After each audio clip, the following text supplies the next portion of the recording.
Okay, now let's talk about pressure measuring instruments. Now, a lot of these instruments that measure pressure are going to be found on the engine, or they're going to be very engine focused, but they can be at other places as well. So for instance, measuring hydraulic pressure would be a pressure measuring instrument that you're really going to find a lot on like landing gear and different flight controls, depending on the airframe.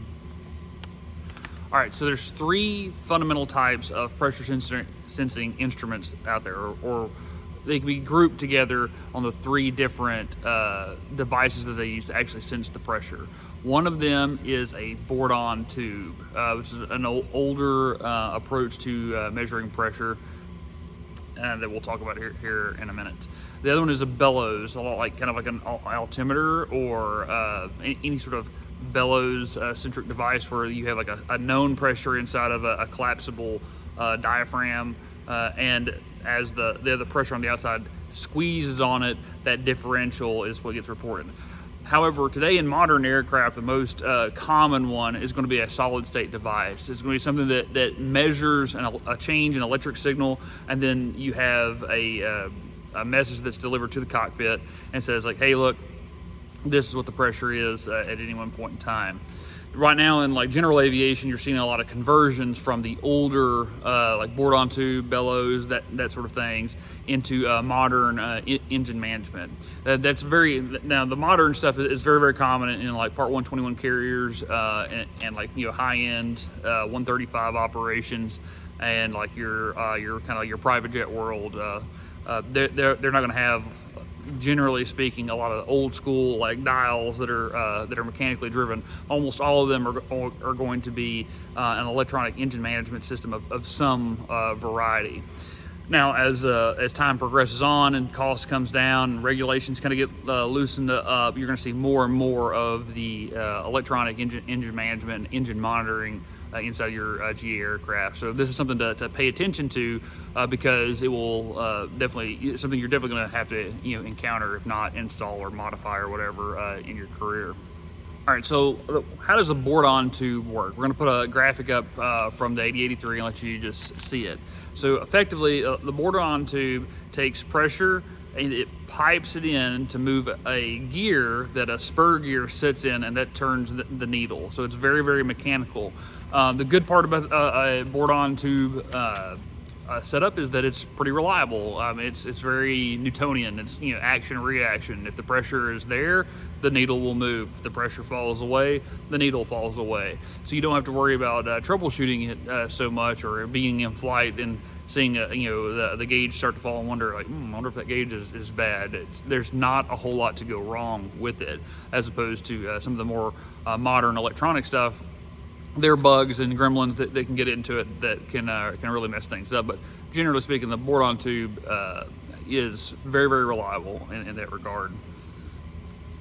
Now, the diaphragm, as you can see on this graphic here, is very similar in the sense that it's very mechanical. It's very, very simple. You have a pressurized diaphragm in the middle, and then as other pressure presses on that diaphragm, you get the same sort of action reaction on the needle, which makes it, once again, probably not as reliable as a board-on tube, because that diaphragm can fail, but it's rare, and so therefore the bellows is not as reliable as the board-on tube, but still pretty reliable because it's mechanical. Now, another arrangement is to use a diaphragm. So think about, instead of having a known pressure inside of that bellows, you have a kind of like a little accordion that can inflate and deflate depending on what the pressure is. And as that inflation and deflation happens, a small gear is moved, which then moves the needle on the gauge, which once again, very reliable, very action reaction driven. And it's very, very simple. The last one that we really need to kind of dive into is the solid state stuff. So I'm going to read you a sentence out of the 8083, and then we're going to talk about the eaches on these things. So crystalline, piezoelectric, piezoresistor, and semiconductor chip sensors are the most common. In a typical sensor, tiny wires are embedded in the crystal or pressure-sensitive semiconductor chip. When the pressure deflects the crystal, a small amount of electricity is created, in the case of a semiconductor chip, and some crystals. And in the case of semiconductor chips and some crystals, the resistance changes. Since the current and resistance changes vary directly with the amount of deflection, outputs can be calibrated and used to display pressure valves. So what does all that mean? All right, so a piezoelectric or sensor basically takes motion and converts it into electricity. Now, that electricity is not something you're going to be able to power your house with or anything that's going to have a lot of amperage behind it. It's going to be just enough to create signal voltage to let you know that there's something happening. Another thing that may come up on the test, or like whether or not these pressure instruments are remote sensing devices or not.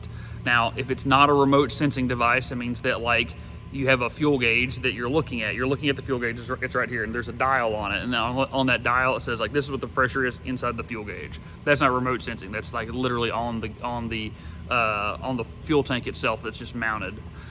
A remote sensing fuel gauge would be like if the fuel is out on the wing and we have like a capacitance fuel indicating system that then is piped in with wires up to the panel in the cockpit, and it says like, this is what your fuel is. That's remote sensing. So very easy to remember. Is like whether or not like are you measuring it. Like if you're on the fuel gauge on the Cessna 120 that's out here on the hangar floor, it's got a fuel gauge that's literally stuck inside the wing, which is inside the fuel cell inside the wing.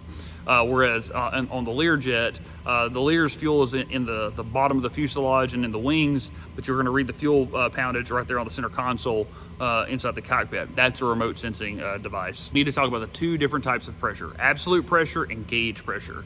So absolute pressure is like, what is the pressure whenever it's compared to no pressure at all? Like if it was just, there's no pressure being acted on this device whatsoever, then the absolute pressure is whatever pressure it's being subjected to. All right. However, the more common out of the two is gauge pressure. So I'm just going to read this out of the 8083. It says the most common type of pressure measurement is gauge pressure. This is the difference between pressure to be measured and the atmospheric pressure. So it's like, here's the pressure of the device that we're measuring, and then atmospheric pressure over here. The gauge pressure inside the deflated balloon is therefore 0 pounds per square inch, because the pressure inside the balloon is equal to the pressure outside of the balloon. All right. Gauge pressure is easily gauged or easily measured and is obtained by ignoring the fact that the atmosphere is always exerting its pressure on everything. So that's something to remember. For example, a tire filled with air at 32 psi is at a sea level location and is checked with a gauge to read 32 psi, which is gauge pressure. All right. The approximately 14.7 psi of the air pressing on the outside of the tire is ignored. The absolute pressure on the tire is 32 plus 14.7, so that's needed to balance the 14.7 psi on the outside of the tires. So the tire's absolute pressure is approximately 46.7. All right, so what does that mean? Essentially, like 14.7 pounds of air pressure at sea level at all times. So every square inch has 14.7 pounds of air pushing down on it. So if you take your gauge and you gauge a tire and it says, hey, look, this is 40 psi. You have to remember that 40 psi is like, that is relevant to the air pressure that's already there. And to get the absolute pressure of all the pressure that's being acted on that tire at one point in time, it's actually 40 plus the 14.7, so 54.7 pounds of pressure on it at any one point in time. So that's the difference between gauge pressure and absolute pressure. Okay, so now why do we have those two differences? Why gauge and why absolute? So like absolute pressure or gauge pressure basically makes life easy for you. You don't have to do a bunch of math or anything else like that. You're only looking at it like you only really need the information that you absolutely need. And so you don't necessarily need to know what's the total real pressure on this.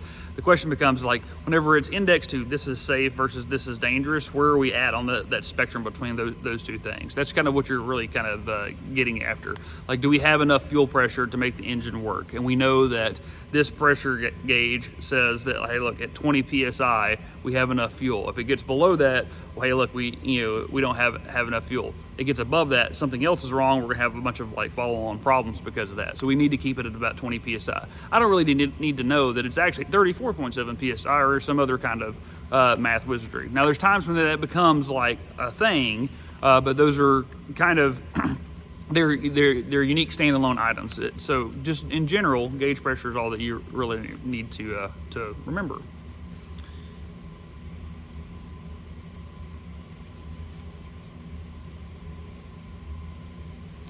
All right, so let's talk about the standard pressure on the standard day. So it's, all right, at sea level, at 60 degrees, the atmospheric pressure should be 29.92. All right, so what does that number mean? That's 29.92 inches of mercury. So it means that if we had a cylinder, and like it was like imagine like a glass tube that's open on both ends, and we had like a tub of mercury, and we took that cylinder and we just tipped it to the surface of that mercury, right? And then we took that whole assembly and we went up a mountain and down a mountain. When we're at the bottom of the mountain, there's enough air pressure to push that mercury down and push it up into the tube by 29.92 inches. So almost 30 inches of mercury going all the way up that tube. But as we go up the mountain, and as that pressure starts to fall down, because there's less atmosphere above us, and there's like less things stacked on top of us, the pressure starts to drop, and so the mercury inside that tube starts to go back down. And that becomes like how you measure air pressure up and down. Now, 29.92 becomes a very, very standard setting on your altimeters. It's like you'll see a lot of engine manuals, performance manuals will say like on a standard day, which that means 6 degrees and 29.92 inches of mercury, then on that standard day, then we will get these effects inside of the engine, or on this we'll get this performance, or we'll get this landing roll, or what have you. And so remember, 29.92, 60 degrees. Okay, so now let's start talking about like the different pressure gauges that are very, very common in aviation. So first off, we're gonna have the engine oil pressure. So the most important instrument used by a pilot to perceive the health of an engine is the engine oil pressure. Oil pressure is usually indicated in pounds per square inch, and the normal operating range is typically represented by the green arc on a circular gauge. A loss of pressurized oil to these areas would rapidly cause excessive friction and over temperature conditions, leading to catastrophic engine failure. So essentially, we know what the right engine oil pressure is inside of an engine, and so the manufacturer puts this out and says like you should have 10 psi on your engine, whatever the number is. All right, now think about this: if the engine starts to lose oil, the pressure has to drop, simply because there's just not as much oil in there. Like your blood pressure drops whenever you get dehydrated, or spikes whenever you get dehydrated, because your body can constrict the veins and keep on delivering the same amount of oxygen without with less blood. Engine can't do that. It can't constrict the oil lines to raise the pressure, so that way the oil just goes through faster. And even if that did happen, those systems are different, and then you have other problems. So what ends up happening is that like as the quantity of oil drops, the pressure drops, because there's just less oil pressure to deliver. So like, why does that matter? Well, if we start to have an oil pressure drop off, as that oil pressure drops off, the oil's primary job is to cool the engine. So that means that there's less pressure because there's less engine oil. That means that there's going to be more heat because there's less oil to remove that heat. As that heat starts to come up, you're going to have all of the bad things that heat brings with it. You could have fires. You're definitely going to have like engine scalding. You're going to raise the head temperature on your cylinders, and that's going to lead into a bunch of bad things for the engine that we'll get to in power plant. And so like just generally bad. But so know that your engine oil pressure becomes like the keynote thing to pay attention to whenever we're talking about engine health. Okay, manifold pressure. In reciprocating aircraft engines, the manifold pressure gauge indicates the pressure of the air in the engine's induction manifolds, the amount of air that's coming into the engine. All right.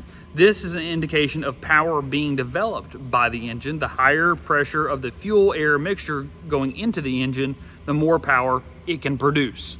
So, turbocharged and or supercharged engines pressurize the air mixed with fuel, so full power indications are above ambient atmospheric pressure. So essentially, the amount of air that's coming in. So remember, like, and we haven't got to this yet because we're not in power plant yet, but we'll talk about it more then. But you have to have a 1-for-1 ratio of fuel to air, right? So that means that, like, if I have 10 particles of air coming in, I have to have 10 particles of fuel coming in. If I don't have enough fuel, well, then that's a lean mixture, and that causes power losses first, and then, like, you're gonna end up having other problems as well. If I have too many particles of fuel coming in, well, that's a rich mixture, and that could cause other problems, all right? So we have to have that perfect balance of 1-to-1. That's why when you go up and down in altitude in an airplane, you'll lean the engine back and forth, especially on your older airplanes, all right? Now, so if we have a high manifold pressure, that means we have a lot of air coming in, because there's just so much air that's being sucked into the engine. As that air gets sucked into the engine in greater and greater quantities, the pressure goes up. Why? Because the orifice is only so big. So if you're doing a lot of work inside of that same size, like pipe, well, the only answer to that question is just to compact in all the air molecules that we're bringing in, which raises the pressure. If that air pressure is coming in and we have our engine set right, that means we're also delivering a lot of fuel, all right? So if we have, like, let's say, like, your standard operating pressure is 10 psi, and we're going to say that's 10 particles of air and then 10 particles of fuel get together and they come in and they make power. Well, all of a sudden we go to 100 psi, now we have 100 particles of air, we have to have 100 particles of fuel. Well, it just doesn't take a genius to realize that 10 particles of fuel is going to result in so much power, and then 100 particles of fuel are going to result in even 10 times that amount of power. So manifold pressure basically points to, like, how much power the engine is generating. And so, like, if we have a high manifold pressure, well, as long as our mixture set correctly, then we'll have high power output, all right? If we have low manifold pressure and our mixture set correctly, then we're gonna have a lower power output. So manifold pressure is something that you'll see a lot, especially on complex aircraft.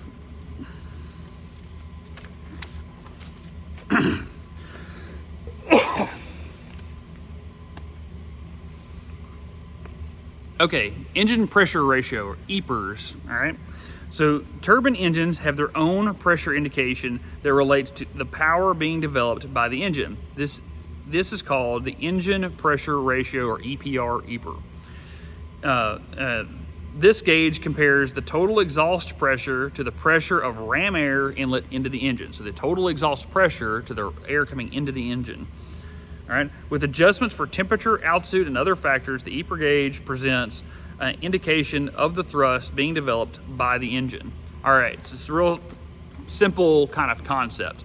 You're gonna have, we know how much air is coming into the engine, all right? And we know how much air is going out of the engine.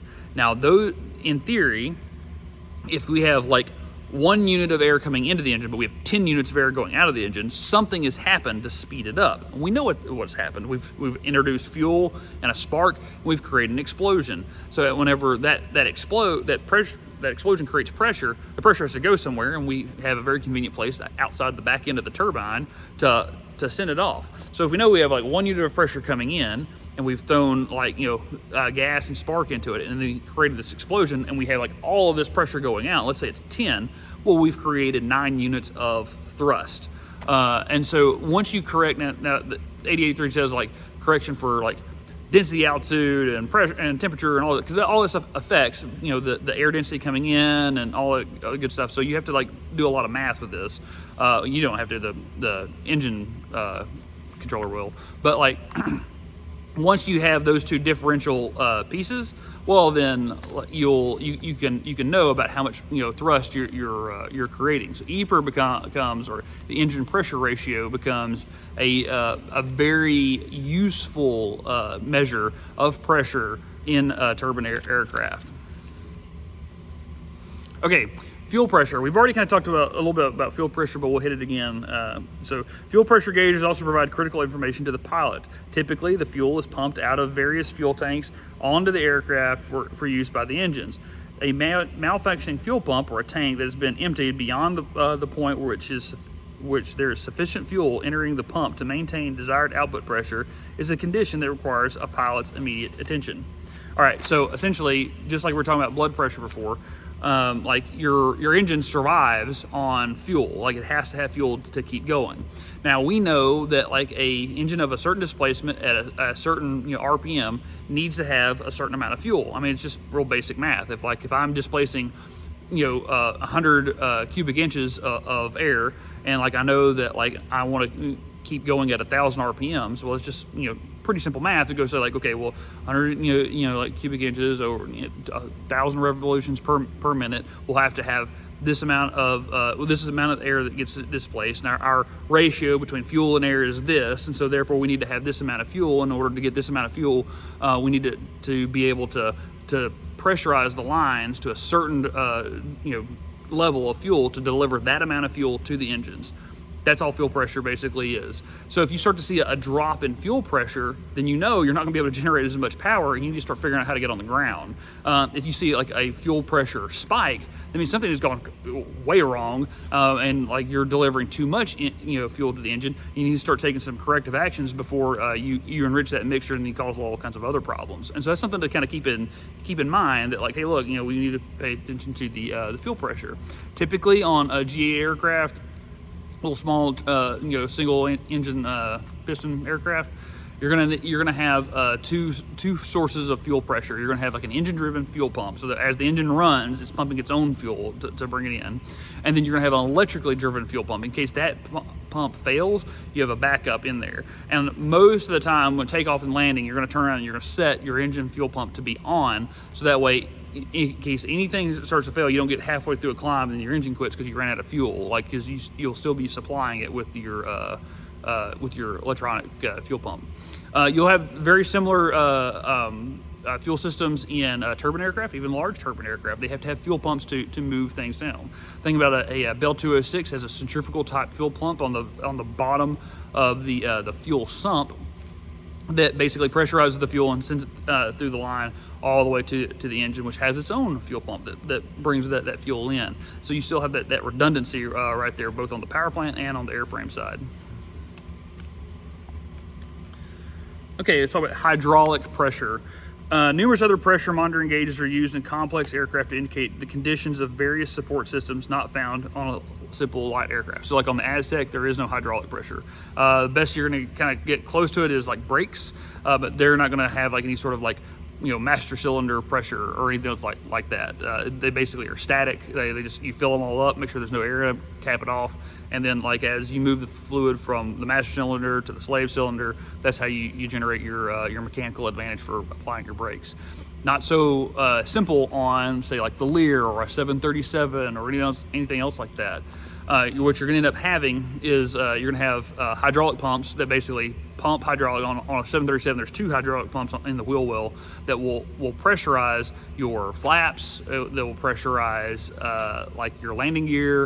It will pressurize a lot of different things that require a lot of like just horsepower to move this heavy item from point A to point B. If the airplane needs any sort of brawn, the hydraulic system is always the muscle system of the airplane. Okay, so let's talk about stall warning devices. First off, what is a stall exactly? Well, here's your airplane. It's flying along, straight and level of flight. It's about 9 degrees to the surface of the earth, and that means that because of the camber of the wing, the pressure on top of the wing is lighter than the pressure on the bottom of the wing. So therefore we're causing it to push up, all right? That's how Bernoulli's lift happens, like we talked about earlier. All right, and it'll do that until it gets to a certain point where the pressures are all equalized and it's in this nice steady state, all right? Now let's say if you wanted to climb, right, but you didn't add any power. Well, as you pitch up, you've increased that dynamic because now the air that's going over the top of the wing has traveled a little bit further, so it wants to climb up. And it's going to keep on climbing up. Well, let's say you pull the power back, so now the airplane's not going as forward as fast, as that means that pressure then starts to fall off. Then as you keep that angle up and you pull that power back and it starts to slow down, well, it can't keep this attitude forever. Something has to give. And so what will happen is that you'll start to get some buffeting as the wings start to shake, and then it'll kick over. and it'll fall. So eventually, like, you go from doing this to that, because the wings at that angle, at that airspeed, can no longer produce enough lift to keep the airplane in the air. So that's what stall is. Now, why is it important? So let's say if we were, taking off and we stalled it, and then we're going to fall. Well, that airplane's going to fall 100, 200 feet or so before it corrects itself and develops enough airspeed to start flying again. And let's say if you're 200 feet off the ground and you have 200 feet to the ground to fall, you're going to crash. And so we want to make sure that we manage the airplane's angle of attack, so that way we don't inadvertently stall it. So what we want to do is make sure that we alert the pilot that, hey, you're about to stall this airplane. Now, we have to use stall warning devices to do that.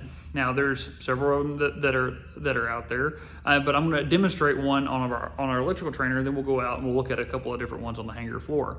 So this is what they call a lift detector. You'll find these on most Piper aircraft. There's some on just about there. It's very, very common. It's across the whole spectrum of airplanes. But there's a lift on here, right? There's a little bitty metal tab. What happens is whenever the wind is going over the top of the wing, it will turn around and it'll hold it in a certain position. But then whenever the wind starts to die off and that starts to getting low, then this metal the gravity overcomes the upward pressure on it, and it'll fall, and causing it to alert the pilot that a stall is impending. So if we say, like, hey, look, we're about to stall, you know that you're about to stall, and so you nose the plane over to kind of correct yourself. Now, this has a stall warning horn, like a Cessna 182 or 172 or whatever. Some of the older Pipers only have a light, and a light will illuminate. Sometimes they have both. So it really just kind of depends on the type of aircraft that is in question. So here we are on the Cherokee with the stall warning device, just like we saw on the avionics trainer. Now, as the pilot's flying, if the lifting the switch goes up, then we'll get an indicator on the panel that says, hey, look, you're about to stall. These older Cherokees generally don't have horns. Sometimes they do, but on the later models. These older models, all they have is just the lifting switch and then a light. Notice here on the Aztec, same thing. Another lift switch. Now there's several other types of lifting devices are out there. You could have a reed type that just looks like a hole in the wing, and as the air comes over it, it can create a suction that will move a paddle into the right position to indicate a stall. But the one that I really want to talk to you about is the angle of attack sensor. It looks just like this, and they move up and down. That angle of attack sensor will tell you which way the air is moving over the airplane, relevant to its position. So this is known as the alpha vane. Let's see what the 8083 has to say about the alpha vane. Is externally mounted to the outside of the fuselage. It is free to rotate in the wind. As the AOA changes, the angle of attack changes, air flowing over the vane changes its angle. Now, as the plane's angle of attack changes, the wind, if you can see this is a wedge, the wind will catch this vane and move it up and down, all right? Now, as it moves up and down, you'll get an indication in the cockpit exactly what the angle of attack is. And that will indicate whether or not the airplane can or is about to stall.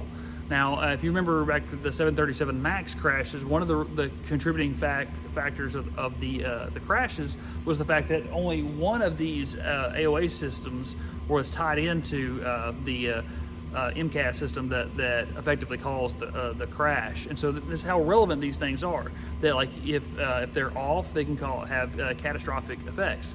So how does a modern airplane alert the pilot that the plane could potentially stall? One of the ways they do it is through a warning horn and a light, and usually on a display it'll show up and tell you it's about to stall. Another one that's kind of unique to bigger airplanes are stick shakers. Now, you grab if you're flying, you're holding on to the yoke, a stick shaker will shake and let you know, hey, look, this plane is about to stall. And so one of the avionics pre-flight items will be to test the stick shakers and make sure that those systems are in working order, so before you release the plane to go flying. All right, now let's talk about like position indicating systems. We've already talked about like the remote sensing aspect of a lot of pressure indicators and things like that. Let's talk about like how do we know where things are at. Now, the most common application of this is in landing gear. You have different types of plungers and strike plate switches and all kinds of things on different models of landing gears. But we're going to talk about two in particular.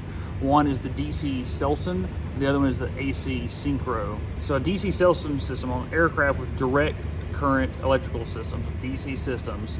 The DC Selson system is widely used. This transmitter consists of a circular resistance winding and a rotatable contact arm. The transmitter is often connected to the moving unit through a mechanical linkage. So whenever something moves, it moves the arm as well. As the unit moves, it causes the transmitter shaft to turn. The arm is turned, so the voltage is applied through the brushes to any 2 points around the circumference of the resistance winding. The rotor shaft of the DC Selson systems, measuring other kinds of data, operates the same way, but may also not protrude outside of the housing. That's a long-winded way to say that basically as the arm moves between two different points, you get two different electrical indications indicating that the thing that is being measured has moved. Like, for instance, if the landing gear is up and locked or down and locked, that becomes the question. All right. So a permanent magnet is attached to the center of the rotator shaft in the indicator, and as is the indicated pointer. Whenever the magnetic field changes direction, the permanent magnet and the pointer realign to the new position of the field. Thus, the position of the aircraft device is indicated. Landing gear contain mechanical devices that lock the gear up, called a up lock, or down, called a down lock. When the DC Selson system is used to indicate the position of the landing gear, the indicator can also show the up lock or down lock is engaged. Now, don't get too wrapped around the axle about the landing gear. We're just using that as a kind of a system to examine these different indicating systems. We're going to have a whole class on landing gear alone, because landing gear is complicated later on. Right now, all I want you to know is that to understand that a DC Selson system is effectively using permanent magnets and electrical current to indicate the position of something. Now, these get used all over the place on different aircraft. You could have a flaps position sensor, or an aileron position sensor. Matter of fact, if you're going to rig a 787, most of that rigging happens from the cockpit. You can see all the indicators, and then you have a guy out on the wing that's making the adjustments, and those indicators are coming up or down to get to the right angles on those flight controls. And that's very common through a lot of different airplanes. And at the heart of it all are these indicating systems, either synchros or Selsons. Now, synchro, let's talk about that a little bit. So aircraft with alternating current electrical power systems make use of an autosyn or magnesyn synchro remote indicating system. Both operate in a similar way to the DC Selson system, except AC power is used. So essentially, it's the same thing. It's just you have alternating current as opposed to direct current. Since they are usually part of the instrumentation for high-performance aircraft, adaptations of the autosyn and magnesyn synchro systems are frequently used in directional indicators and in autopilot systems. So that's another class that we'll eventually get into is autopilots, which is its own can of worms. But the so what of it is that the AC or DC position indicating systems are also used in those as well, so that way everybody knows exactly where things are at. So remember, position indicating systems. All right, now let's talk about fuel system indications, or FQIS, the fuel quantity indicating system that is commonly as it's commonly referred to in large commercial airplanes. Now, there is a whole host of different fuel quantities indicating systems that are out there. So we're going to take them kind of like slowly, and we're just going to go through the different types. So the most basic type was just an old tube or a gauge that just simply sat, because since water sinks its own level, like if you'd have a fuel cell and then you were to pipe up a clear glass tube, then as that fuel dropped here, it would also drop on the indicator as you go down. So like old J3 Cubs, that's how they knew how much gas they had. And that was like an early day FQIS system. It's, you know, very, very simple, very Newtonian, very mechanical. But it was reliable so long as you were in straight level flight. If you started doing all kinds of crazy stuff, well, then it would go all over the place till the fuel settled back down and you actually got a true indicator. So more sophisticated mechanical fuel quantity gauges are common. A float that follows a fuel level remains the primary sensing element, but a mechanical linkage is connected to move a pointer across the dial face of an instrument. This can be done with a crank and pinion arrangement that drives the pointer with gears, or in a magnetic coupling to a pointer. Electric fuel quantity indicators are more common than mechanical indicators in modern aircraft. So let's talk about that. So once we got away from the old, just like J3 Cubs, like little sight gauge, the next option was to say like, hey, look, here's a float, and that, like, it was basically like if you take like a toilet bowl and there's a float inside of it. It's very, very similar. It has like a sealed little rubber ball that like floats up and down as the fuel level goes up and down. Now, at first there was a mechanical linkage that said like, hey, look, as the fuel goes down, it would push on an indicator to push it towards the E, and to say like, hey, look, this tank is getting more and more empty. If the fuel came back up, it would pull it back the other way and say like, hey, look, it's full. Now, as time progressed on, then electrical systems came into play, to where whenever like the fuel went up, it would send an electrical signal that would move the pointer one way or the other, depending on the amount of fuel that's in the tank. And that's the most common one that you'll see on most GA planes, is that they have these older fuel indicating systems that are electric. However, large and high performance aircraft typically utilize electronic fuel quantity systems. This is also known as a capacitance type fuel quantity indicating system. So if you're an avionics guy, you're actually going to do these fuel sender like capacitance checks, and they have like a little box, and you'll hook up to the fuel probes, and you'll check and make sure that they have the right amount of capacitance on every single station. And like there's a range that, hey, look, it can be off a little bit, because what the computer's going to do is look at everything and then actually kind of like use what's called a Kalman filter to basically get the right level of fuel that's displayed on the end of the cockpit. So there can be some variance, but there can be like out of tolerance too, that this thing is clearly broken if it's off by so much, and so they'll take it out and put a new one in. So how do those things work? Okay, so a variable capacitance transmitter are installed on the fuel tanks, extending from the top of the bottom of each tank to the usable fuel. They're like long probes, all right?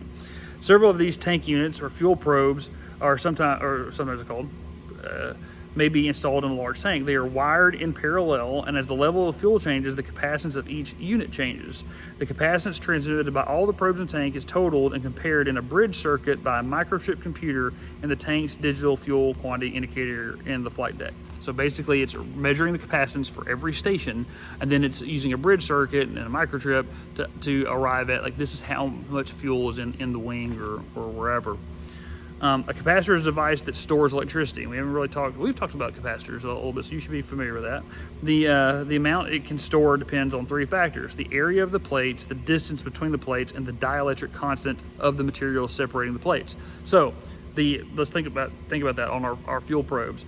The distance between the plates is not going to change. The fuel probes aren't just floating around there. They're secured inside of the wing, so they're going to stay in the same spot. The area of the plates are also not going to change. They're not going to grow or shrink. They're going to be the same.